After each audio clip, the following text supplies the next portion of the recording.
49ers are taking us back to 1994 on Sunday night when they square off against the Packers. The classic uniform will be the second throwback uni for the Niners, joining the popular 1994 white throwbacks that were brought back in 2018. This is the first time of 3 times that they're going to wear the uniforms this season. And it just so happens that the 49ers sent us our very own throwback jerseys to show off at the breakfast table today. Take a look. Yeah. They personalized them for us. Nice. 49. That is really Swag. Cool. You get the one jersey. Yeah, Yeah. get the Uno. Pretty cool. I'm rocking this here. I got it. Triggs, I want to go to you on First this. striker in NFL history. What do you think of this jersey? And tell me when you see it. Yeah. Like, what does it represent? Yeah. Take me to these moments. This is incredible. The numbers, because the black shadows here, this is so significant. This reminds me of their 94 Super Bowl year, of course. And the player that I remember was Merton Hanks. That's who I always think of. And if you don't know who Merton Hanks is, Just do it. he had this long neck, and his celebration was this. Look at that neck. Look at that neck. He had style. He had grace. And Merton Hanks was that did it all. yesterday? This whole era of 49ers football. There's the jersey, too. He's wearing it. That's what it looks like. It was so awesome. And Merton Hanks was such a good player for them and really had, Deion had his style in primetime and all that stuff. But like before Deion, Merton was there. And Merton also had his own thing. Merton Hanks, of course, would go on to work for the NFL and has been a great ambassador for the league. But I see these uniforms with that black shadow. Kyle, I know there's a great nostalgia that we have on this show, and you see that, and it's amazing. Victor, what do you think? Yeah, for me, I mean, to be honest, the 49ers was one of the first games I ever watched in football. And I didn't know, just before I knew about football, like the nuance of the game, what it was about. And I was like, why do they keep running up the middle, just crashing into people? What is football? What is this about? But I remember hearing Jerry Rice over and over, Jerry Rice. And I was just like, I don't know what Jerry Rice is doing, but he must be pretty darn good. Yeah. You know what I mean? So these jerseys definitely represent a time in my youth when I was like, okay, the Niners are a pretty good team in football. Let's see what the rest of this league is all about. It's a very special year for the whole league. 75th anniversary year. So the Niners weren't the only team. There were a lot of teams that went throwback on the uniforms. The Lions that year went with these all blue and silver things. And the fact that they brought out that outline was like, whoa, that's so crazy and it's cool. And they ended up winning the Super Bowl wearing them. Also on the strength, who I remember, you got your Merton Hanks, a rookie fullback that they had named William Bar None Floyd. About it. Bar None Floyd, because his agent, Drew Rosenhaus, said he will be the best fullback in the league, bar none. And he comes in, he scores in the Super Bowl. There he is, runs past Alonzo Spellman. And he was just they had young Defensive Player of the Year, Deion Sanders, who had just come over from Atlanta. Everything going on the same, culminating with probably the most one-sided Super Bowl I've ever watched in my life, in which Rice had like a 7-yard touchdown, I think, on the first play. Sorry, Stan Humphries, but just an awesome team and a great year. Was there anyone who played in bigger games in college and the pros than William Floyd? He was on Florida State, and they were the best team. So every year on every those Saturday. teams. And then he goes to the Niners. And right into the Super Bowl.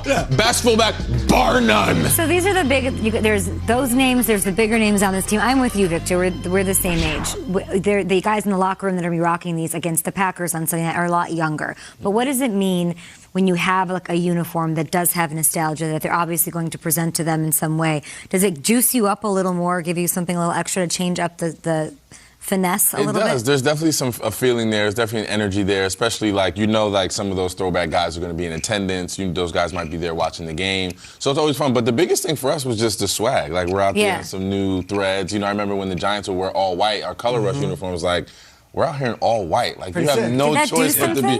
Yeah, it made me take 100 more photos. Right. And the swagger level was up, but you know the old saying, look good, play good. Yeah. Play good, pay good. Speaking of which, I'm hearing your gold necklaces in my ear As rubbing they against clank. your microphone. Unbelievable. Yep. That's called swag.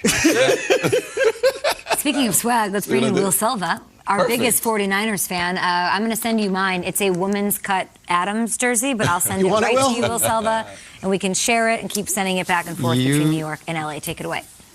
Oh, whoa! Honestly, you don't have to do that. Yes. There we go. That makes me happy. This is very cool. Listen, Love it. This is straight out of a Rihanna song. We found love in a hopeless place, and you know what? I love this. Good job, I really do. I am in love. Love that. So, or as my kids like to call it, my blankie. So if I'm sleeping with this every night, just don't be weirded out by it. So thank you very, very much. One quick thing about William Floyd. He was called Bar None. Yeah. Harris Barnes said, well, if he's Bar None, then I'm Bar Mitzvah. So that team had Toy Cook, Richard Dent, Eddie DeBartolo, Eddie DeBartolo, the owner, literally was going like, need him, got him, need him. Yep. They had all the best players on there. Charles Mann, they had everybody on that team, Yes. and that team absolutely dominated. So brings me back for sure.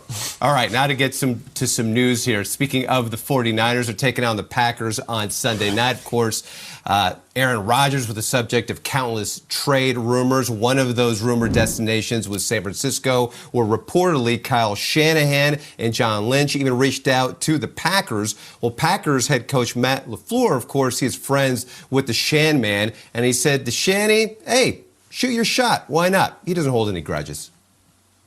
Yeah, Kyle's a great friend of mine. And so like, I haven't talked to him in a while. It's just part of the business. You kind of get in your own routine but yeah, absolutely. I hold no ill will towards him. It is what it is. Like, I understand, like, he's trying to do whatever he thinks he needs to do for his football team. I mean, he's got a responsibility to everybody in that organization. And if there's an opportunity, so I don't hold that against him. So, but yeah, that will have no effect on our relationship. All right, so all good between the Shan Man and LaFleur. Meanwhile, Browns wide receiver Odell Beckham Jr. was a full participant in practice Wednesday for the first time this season. Head coach Kevin Stefanski isn't committed to OBJ playing Sunday, but isn't ruling him out either. Beckham missing the first 2 games this season as he recovers from a torn ACL suffered last season.